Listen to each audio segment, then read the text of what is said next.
Good morning, class. Welcome back to the channel. Industrial Chemistry Department, MSc Sem 3, paper code IC09, Unit 4, lecture number 28. Today we discuss a critical path method.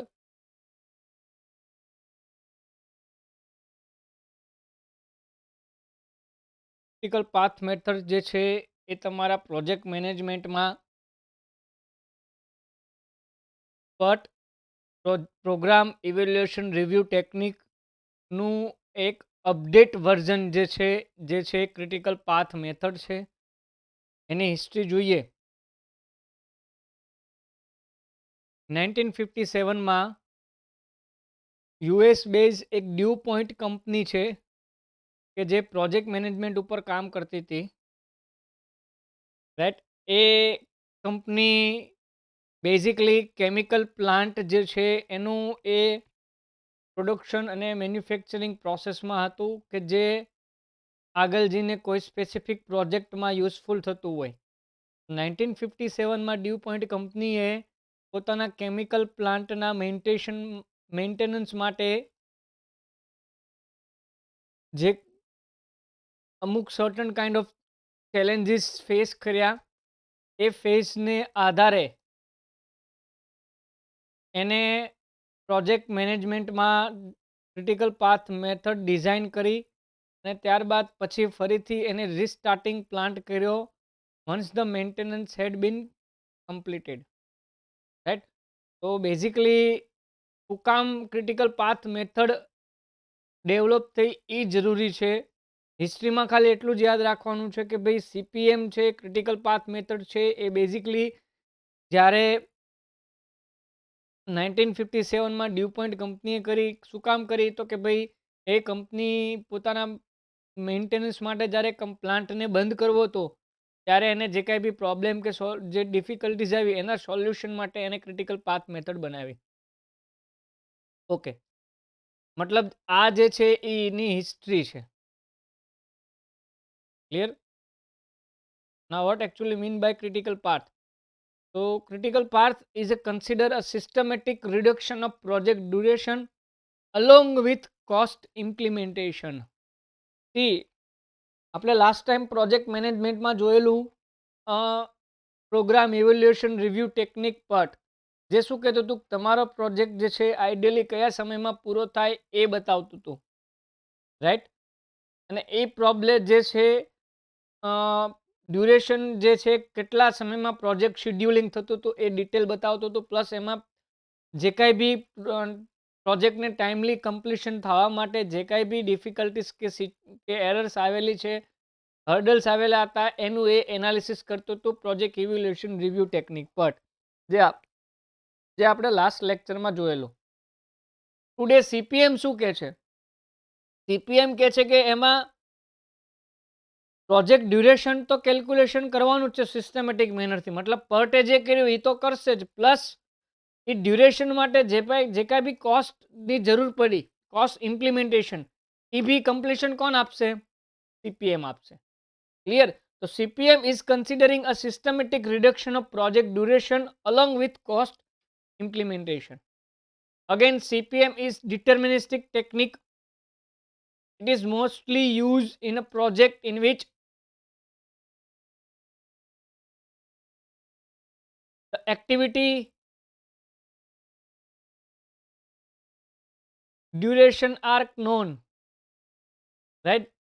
Plus CPM ક્યાં જરૂર છે, શું કામ જરૂર છે? C generally CPM જે છે ને એ બિઝનેસમાં તમારા જે કાંઈ બી પ્રોજેક્ટ કમ્પ્લીશન માટે સમય લગાડે છે. માની લે કે કોઈ પ્રોજેક્ટ બનાવ્યો, એ પ્રોજેક્ટ બનાવવા માટે જે કાંઈ બી ટાઈમ ડ્યુરેશન જોઈએ, એ ટાઈમ ડ્યુરેશનની સાથે એ પ્રોજેક્ટમાં કેટલી કોસ્ટ થશે, રાઈટ, એ ડ્યુરેશનમાં કમ્પ્લીશન માટે કેટલી કોસ્ટ રિક્વાયરમેન્ટ છે, કેટલું ફાઇનાન્શિયલ બર્ડન કંપની આવશે, રાઈટ, અને એનું એ સોલ્યુશન આપે છે. Right, so here it is not only the amount needed to complete, મતલબ કયા સમયે પ્રોજેક્ટ પૂરો થશે એ નથી કહેતું, right, but also the amount of resources required of performing each task activity. See CPM શું કહે છે? તો કે બિઝનેસમાં જે કાંઈ બી પ્રોજેક્ટ જે છે એ શેડ્યુલમાં પૂરો થયો છે કે નહીં, એક કામ કરવાનું કામ સીપીએમનું, પ્લસ એ શેડ્યુલ મુજબ પૂરા કરવા માટે જે કાંઈ બી રિસોર્સિસ રિક્વાયર્ડ છે અને રિસોર્સિસ બરાબર પરફોર્મ કરે છે કે નહીં, એ કોણ ચેક કરીને આપે છે આપણને? સીપીએમ આપે છે. Critical path method. ક્લિયર? એક સિમ્પલ એક્ઝામ્પલ જોઈએ. આ ડાયાગ્રામ સમજીને ક્રિટિકલ પાથ મેથડ શું કહે છે. માની લો કે આ એ છે સ્ટાર્ટ, એ આપણું ભાવનગર છે અને આ મેઘાલયનું શિલોંગ છે બી, ફિનિશ છે જે, રાઈટ. તમારે ભાવનગરથી ગુડ્સ મોકલવાના છે મેઘાલય. તો કાં તો તમે ભાવનગરથી બાય રોડ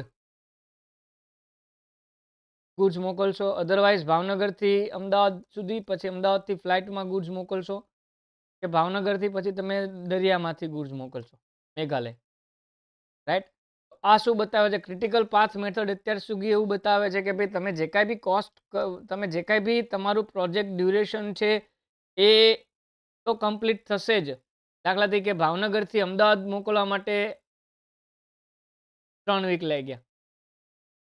અમદાવાદથી આગળ આ 3 દિવસ સમજી લઈએ આપણે. અમદાવાદથી આગળ જતાં કોઈ એક, અમદાવાદથી માની લો કે આપણે આગળ મોકલવાના છે, કેમ કે છેક મેઘાલય લગી જોઈએ છે, તો એમાં અલગ અલગ આ દિવસો આપેલા છે, રાઈટ. સેમ આપણે જો પાણીમાંથી, જો વોટરથી આપણે ગુડ્સ મોકલવું હોય તો ભાવનગરથી આપણે નીકળ્યા દરિયેથી, તો મુંબઈ પહોંચતા 4 દિવસ, મુંબઈથી આગળ ગોવા પહોંચતા 2 દિવસ, અને ત્યાંથી પછી આગળ પહોંચ્યા.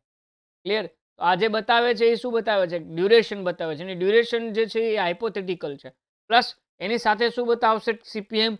કે તમારે એ ડ્યુરેશનની સાથે તમારે એ પ્રોજેક્ટ કમ્પ્લીટ કરવા માટે કેટલા રિસોર્સિસ રિક્વાયર્ડ છે, અને એનું કોસ્ટ એલોકેશન બી સમજાવે છે કે ભાઈ આટલી કોસ્ટ જોશે, આટલું એલોકેશન જોશે, રાઈટ. તો આપણો પ્રોજેક્ટ છે એ સક્સેસફુલી કમ્પ્લીટ થશે. Benefits of CPM. સીપીએમનો ઉપયોગ શું? એક તો આપણા પ્રોજેક્ટ છે એને પ્રોપર વ્યૂ આપશે, રાઈટ. પ્રોજેક્ટનું પ્રોપરલી આપણને પ્રિડિક્શન કરશે કે આપણો પ્રોજેક્ટ ક્યારે પૂરો થયો, રાઈટ. પ્લસ એ પ્રિડિક્શનની સાથે આપણા પ્રોજેક્ટમાં જે કાંઈ બી એક્ટિવિટીઝ રહેલી છે એનું ક્રિટિકલ મેન્ટેનિંગ અને શિડ્યુલિંગ કરશે, રાઈટ. એનો મતલબ એક, આપણી પાસે કયા કયા રિસોર્સિસ રિક્વાયર્ડ છે, એ રિસોર્સિસને આપણે કેવી રીતે યુટિલાઇઝ કરશું, એ દરેક વસ્તુ આપણને સીપીએમ કહેશે. બટ શું કહેતું હતું એ આપણે આગળ જોશું. આગળ આ ટોપિક જે છે એમાં એક જ વસ્તુ ઇમ્પોર્ટન્ટ છે, એ આપણે આગળ જોશું કે એક્ઝામમાં શું પૂછાય છે, રાઈટ. બટ સીપીએમ એટલે શું? તો કે તમે કોઈ પ્રોજેક્ટનું કમ્પ્લીશનની ડ્યુરેશન ચેક કરો, પ્લસ એ ડ્યુરેશન માટે જે કોઈ બી રિસોર્સિસ રિક્વાયર્ડ છે એને ચેક કરો, બસ, ધેટ્સ ઇટ. અને એ રિસોર્સિસ માટે તમારું કોસ્ટનું અલોકેશન કરો. તો એટલા માટે બેનિફિટ છે કે તમને પ્રોજેક્ટ કમ્પ્લીશન માટે ટોટલ કોસ્ટ કેટલી જોશે, પ્રોજેક્ટને પ્રોપર ટાઈમમાં ડ્યુરેશનમાં કમ્પ્લીટ કરવા માટે કેટલા રિસોર્સિસ રિક્વાયર્ડ છે, એનું એક સાયન્ટિફિક મેથેમેટિકલ ફોર્મ એટલે ક્રિટિકલ પાથ મેથડ. ફ્રેન્ડ્સ, અત્યાર સુધીમાં આપણા સિલેબસમાં સીપીએમ છે, રાઈટ. પણ એક્ઝામમાં 2014થી લઈને ટિલ 2019 સુધી એક જ ક્વેશ્ચન પૂછાયેલો છે સીપીએમમાંથી, ધ ડિફરન્સ બિટવીન પટ એન્ડ સીપીએમ. એ એક ઇમ્પોર્ટન્ટ છે, ધ ડિફરન્સ બિટવીન પટ એન્ડ સીપીએમ.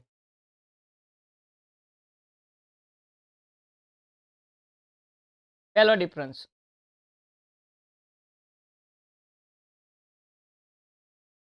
ફ્રેન્ડ્સ, પટ કેમાં ફોકસ કરે છે? પહેલું, એ ટાઈમ ડ્યુરેશન જ જોવે છે. પટ જે છે એ કોસ્ટ અલોકેશન છે એને એટલું બધું ઇમ્પોર્ટન્ટ આપતું નથી. ત્યારે સીપીએમ છે એ કોસ્ટને બી આપે છે, પ્લસ ટાઈમને બી ઇમ્પોર્ટન્ટ આપે છે. મતલબ સીપીએમ છે ટાઈમ કોસ્ટને એક રિલેશનશિપ ડેવલપ કરાવે છે, ત્યારે પટ છે એકલું ડ્યુરેશનને ઇમ્ફોસિસ કરશે, રાઈટ.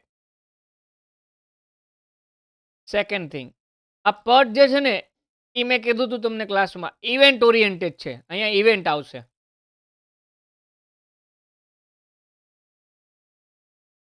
PERT છે એ ઇવેન્ટ ઓરિએન્ટેડ છે.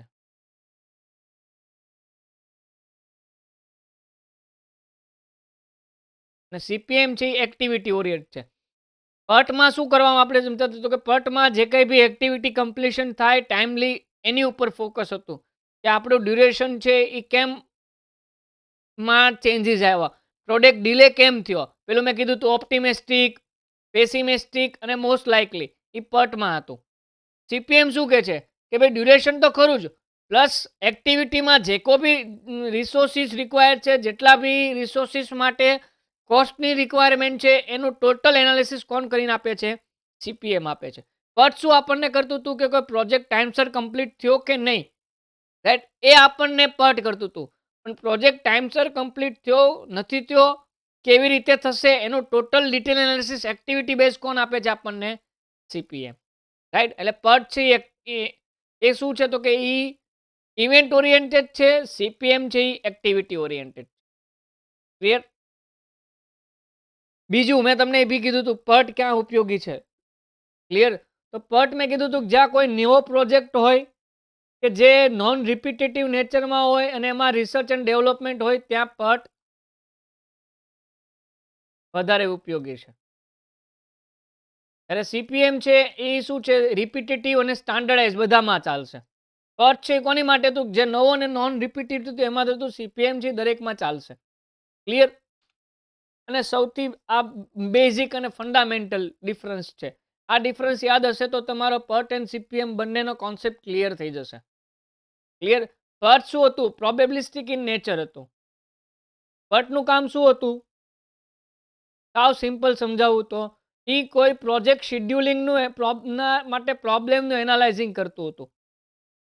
રાઈટ, કે ભાઈ કોઈ પ્રોજેક્ટ છે એ પ્રોપર શેડ્યુલિંગમાં કમ્પ્લીટ નથી થયો અને એમાં કોઈ પ્રોબ્લેમ છે, તો એ ડિલે કેવી રીતે થયો, રાઈટ, એનું એનાલિસિસ કરતું હતું.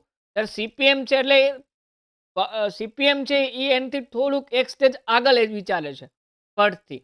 PERT એવું વિચારતું હતું કે ભાઈ કોઈ પ્રોજેક્ટ છે એનું શેડ્યુલિંગ કર્યું, શેડ્યુલિંગ પ્રોપર ફોલો થયું છે કે નહીં, એ ચેક કરવાનું કામ PERTનું હતું. રાઈટ, એટલે પેલું જ મેં તમે કીધું તો એમ PERTમાં કાં તો પ્રોજેક્ટ છે એ ઓપ્ટિમિસ્ટિક હશે, એટલે કે જે સમય છે કમ્પ્લીશનનો એ સમય પહેલાં પૂરો થયો હશે. બીજો હતો જે સમય પ્રોજેક્ટ હતો એ જ સમયે એનું શેડ્યુલ મુજબ પ્રોજેક્ટ કમ્પ્લીટ થયો. ત્રીજો પ્રોજેક્ટ જે એવો હોય કે જે પ્રોજેક્ટના શેડ્યુલથી ડિલે થતો હોય, જે પેસિમિસ્ટિક ટાઈમ હતો. ક્લિયર? તો આ પેરામીટરમાં જ PERT એનાલિસિસ કરીને આપણને આપે છે.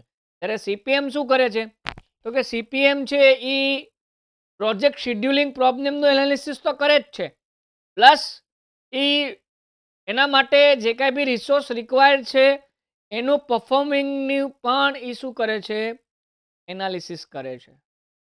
રાઈટ, મતલબ પ્રોજેક્ટ ટાઈમસર કમ્પ્લીટ થયો એના માટે શું રિસોર્સિસ જોઈએ છે અને એ એક્ટિવિટી બેઝ રિસોર્સિસ જે છે એને પ્રોપર સમયમાં કમ્પ્લીટ કરવા માટે જે છે એ મેથેમેટિકલ ઇક્વેશન ફોર્મમાં PERTની જગ્યાએ CPM ઉપયોગી છે. C both method are use in a statistical and mathematical forms. Right, આપણે અહીંયા થિયરી પોઈન્ટ ઓફ વ્યૂથી જ સમજીએ છીએ. દરેક મેથડ જે છે એ ઇન્ટરડિપેન્ડન્ટ છે PERT અને CPMની. ક્લિયર? CPMમાં બેઝિકલી કંઈ જ નથી. PERTનું એક્સટેન્ડેડ વર્ઝન છે. PERTમાં મેં કીધું તો એમ કે એમાં ખાલી ટાઈમ ડ્યુરેશન પ્રોજેક્ટ શેડ્યુલિંગની વાત થતી હતી, જ્યારે આમાં એની એ તો વાત થાય જ છે પ્રોજેક્ટ શેડ્યુલિંગની, પ્લસ સાથે એના માટે જે કાંઈ બી રિસોર્સિસ રિક્વાયર્ડ જોઈએ, જે કાંઈ બી એક્ટિવિટીઝની કોસ્ટ અલોકેશન જોઈએ, એનું બી ફર્ધર એનાલિસિસ PERT કરે છે. ક્લિયર? અહીંયા યુનિટ 4 કમ્પ્લીટ થાય છે.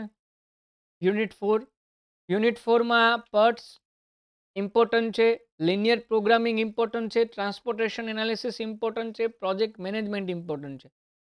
આપણા સિલેબસમાં PERT ટોપિક જે છે પ્રોગ્રામ ઇવેલ્યુએશન રિવ્યુ ટેકનિક, એમાં એક સબ પોઈન્ટ પડે છે CPM ક્રિટિકલ પાથ મેથડ.